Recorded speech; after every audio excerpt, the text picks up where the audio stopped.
And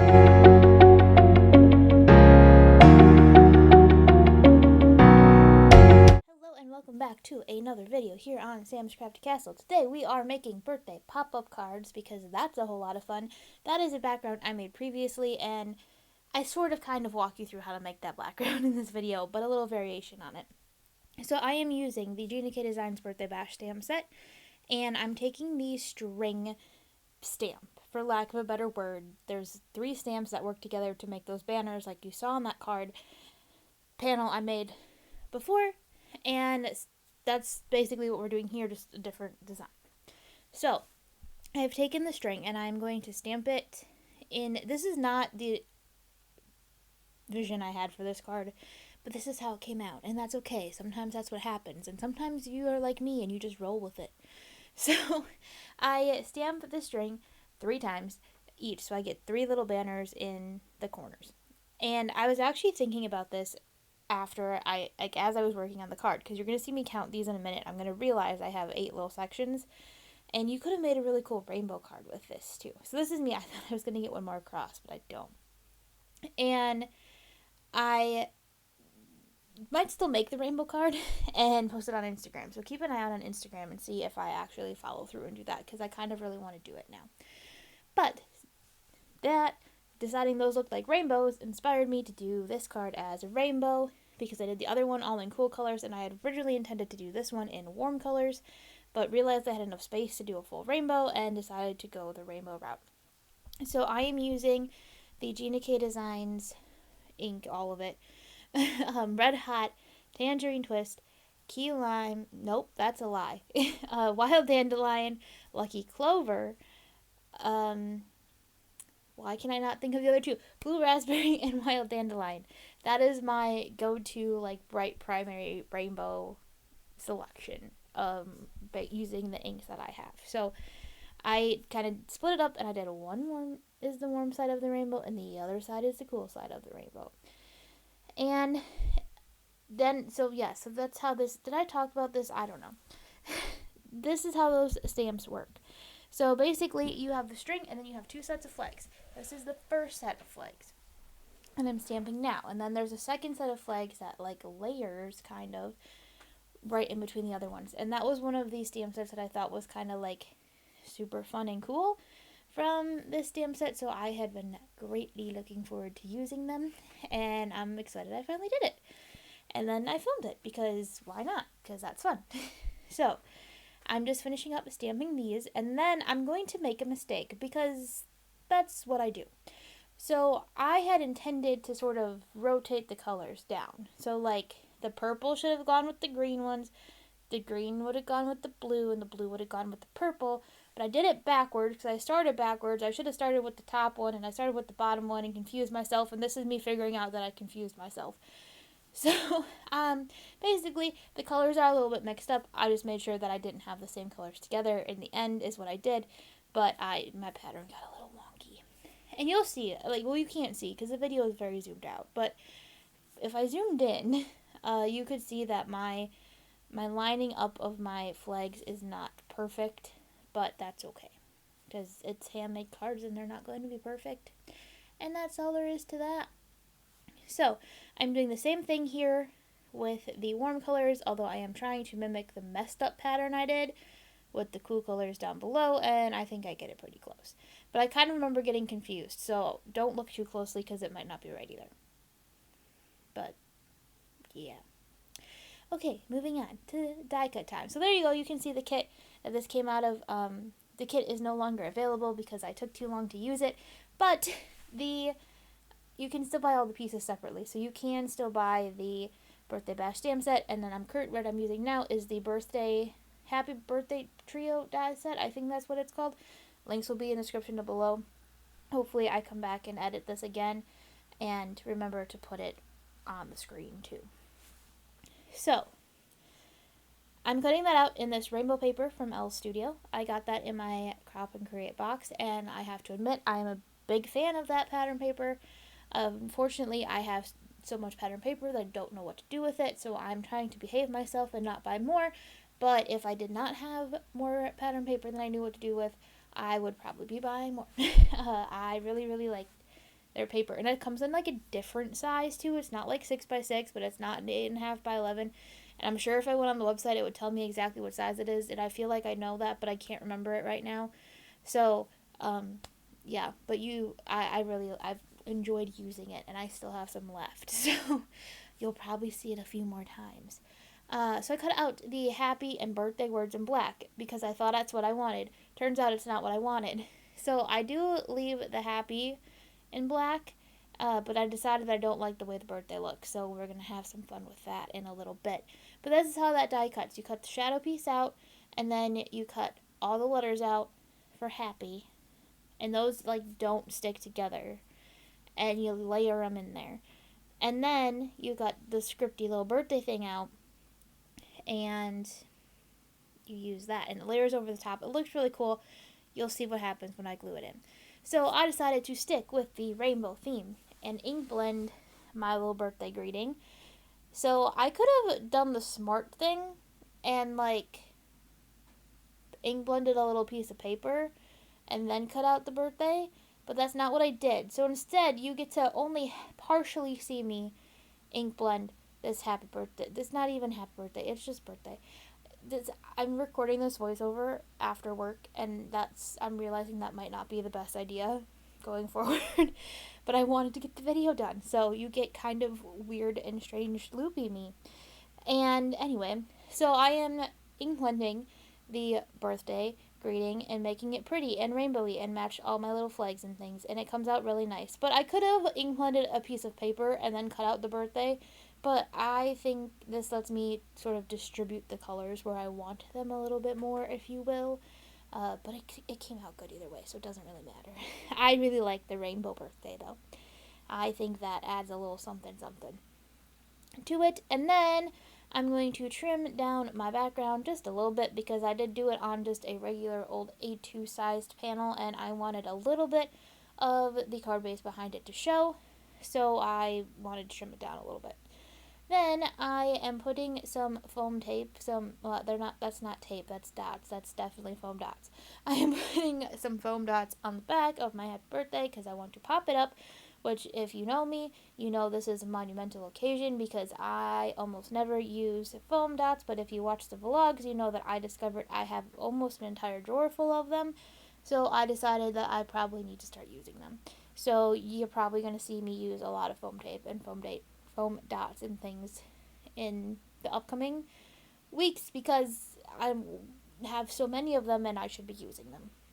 I decided it wasn't quite done with the card front here, so I decided to add a whole bunch of little star confetti pieces that I had just in my stash. I'm pretty sure they came from Joann's a long time ago when I thought I was really cool and made shaker cards all the time, and I used to just put stars in all of them. I don't really ever make shaker cards anymore because I've just never gotten good at them, but I have a whole bunch of star-shaped confetti to use now, and this seemed like perfect place to use them. So now I am doing the other card. So we're going to make both of those cards today. So this is the blue and green card, and I decided to do kind of the opposite, and I ink blended on the shadow piece of the happy birthday die, and I'm going to do the same thing and cut that down. I just think I cut a 1/4 inch off. I wasn't being very specific. I waited till the last minute to make these birthday cards, and I mean, I've usually used to have a giant stash of birthday cards. I have nothing anymore, and I had like 5 birthdays in 3 weeks, and I was like, no, in 2 weeks, and I was like, I just gotta get cards done. So they're kind of simple, but these are kind of fun. One went to my bestie's husband, and the other one went to my 1-year-old. No, he's 3. He's 3. My 3-year-old cousin. So I can't even keep track of it anymore. But yeah, so they went to them, and I just thought the pop-up cards were fun because I was on an interactive card kick after that pivot pop-up card, so I decided to do this. So then I just glued that to the middle. That background is busy enough. I decided it didn't need anything else, and we were good to go. So now I'm going to start working on the pop-up pieces. So there are 2 different styles of cake in the birthday bash stamp set. You saw the one on my Instagram. I did an elegant birthday card, and I use this cake that I'm stamping here to do that one, but this one is going to be a little more fun. So this cake is going to go on the blue and green card, so I'm stamping them in blue and green. And I will cut them out and layer them. So I just cut these out with the dies from the coordinating die set for this, rather than my scan and cut. But I did not use the trick of making a template for my dies, and that was not smart. I really got to get better at doing that. Not gonna lie. So and then I'm stamping the other cake. This cake is fun, and I wish I would have got it more on screen, but I don't think I was paying attention to what I was doing, I'll be honest. And I stamped it in yellow first, because that's my lighter of my two colors, because I decided to go with the warm theme on this cake, because the card base and all the things are going to be red. So, and then I stamped the orange over it, so that would be the tangerine twist, because I used all the same colors. And then there is this frosting piece, this little triangle thing. I've seen a lot of people be like, I don't know what the triangle thing is. It's the frosting for this little layer cake thing. And I stamped that in the blue raspberry, because I didn't want to use the red, because that just felt really weird to me. So I used the blue. And since it's a rainbow card, it also brings in some of the cool colors from the outside of the card inside. So here you go. I'm going to line up these dies. I'm going to cut them out horribly, because I'm not good at die cutting. And I should be better about using the template method of die cutting, but I am not. I don't know. I don't always like to use the tools that are available to me, and it's not my strong suit. So we're going to go find the pop-up dies. These are just the Lawn Fawn basic everyday pop-up dies. I think they even are called like everyday pop-up dies. I don't know. You'll have to check the video description, and hopefully again I remember to put it on the screen. I thought I did all that already, but I'm watching this back to record the voiceover, and it looks like I didn't. So here's what I'm going to do. I'm going to cut a smaller piece of this green paper down, and if I was smart and planning ahead, which that's funny, I would have used the same color as I did card base, but I did not, and I maybe did not have matching colors in my stash. So yeah, this happened. But anyway, so I used the pop-up die that I picked out. I had tested them off camera to figure out what size pop-up that I wanted, and I score the little pieces of cardstock in half. You'll see me do this again. And I line the little triangles on the die up with the score line on the paper, and from there I can make the pop-up thing happen. So now I had decided that I need candles, because apparently I was feeling very extra on this card, and I decided that I couldn't stop. So I'm now stamping out a few candles to add to my cake. I stamped 2 for this card, and then I don't glue them on straight. You'll see that in a minute. And then, or not so much, I don't glue them on centered. I glue them on very off to the side, because I should have glued them on before I put the cake on the pop-up, but I didn't decide until after that I wanted the candles. So, somebody in the comments tell me that this has happened to them before, that like halfway through their card they're like, nope, gonna change everything I was thinking, because it happens to me more often than I would like to admit, honestly. But hey, here we go. So me doing dumb die cutting things again, and although I think I remember these candles cut better than the cakes did, I did a better job on those. Now I'm just gluing everything together and gluing the little flames to the candles. Just using some tape runner, because it's what I had out and it's easy. Okay, I really thought I glued the cake to the pop-up before I put the candles on, so now there's really no excuse that I did not put them in the middle. What was wrong with me? I don't know. Anyway, I glue the pop-up mechanism to the inside of the card, and I just fuss with it a little bit to make it nice and happy, as you usually have to do with interactive cards. And there you go. There's your pop-up. Now I'm going to glue the outside to the card, the front, I should say, to the card, and there we go. There's our blue and green one. Very nice. Now we're going to do the rainbow one. Same kind of process. So there's my cake. I'm going to glue my cake together first this time because I kind of know what I want now. So I glue the frosting to the top of the cake, and then I will glue the candle on. And this one is a little more centered, not perfect, but it's a little better. And then glue the flame to the top of the cake. And then I'm going to cut some red cardstock down because, again, red card base. So I'm going to, this matches a little better, but I have more red cardstocks in my stash than I do green because I use red more than green. So I think that helps the situation. And then I am going to score that in half as well. I don't remember exactly what size I cut these down to. I just kind of knew that they were small enough to fit in the inside of my card. And so I can't really tell you that. And then I just scored them at whatever half of what I had done was. So there you go. I die cut the pop-up thing again. And you can see it scores a line and it cuts some lines, and I can push it up and out, and then I get the little pop-up mechanism, and then I'm going to glue the cake to the pop-up. Now, traditionally, here's a difference between the blue card and the red card. Traditionally, whenever you do interactive cards, you try to use double-sided tape on this kind of stuff so that it's nice and strong and not just like the dot adhesive runner.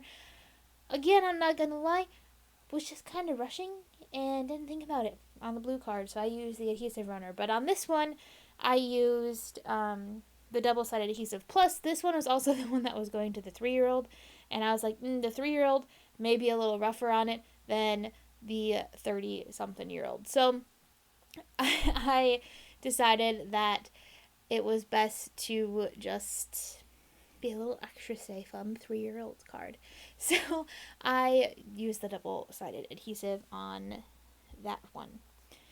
And then same thing. I'm going to grab the card base back, and I'm going to... Actually, I do tape the panel on first because I learned that last time. It's a little easier to get the panels on while your card is still nice and flat. And then put the pop-up mechanism in when you are done. And that's it. These pop-up dies are really easy to use if you just want something really quick and easy and simple for your pop-ups. And you could 100% cut the pop-up die straight into your card base. I almost did that rather than doing it this way, but I just decided that I liked that I could just kind of glue it in there, and it gave me more room to make mistakes. So here's just a video of them opening so you can really see in real time and not the super, like, I think these videos are sped up to like 6 times fast, so you can see them how they kind of look in real time and not sped up super fast. And then there'll be a couple pictures. And thank you so much for watching. Don't forget to like, subscribe, and comment down below, and I will see you again soon. Thank you for watching the vlogs over the last couple weeks.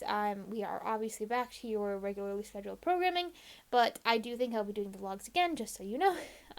But that won't be until like October, November. So again, thank you so much for watching, and I will see you again soon, and have a crafty day.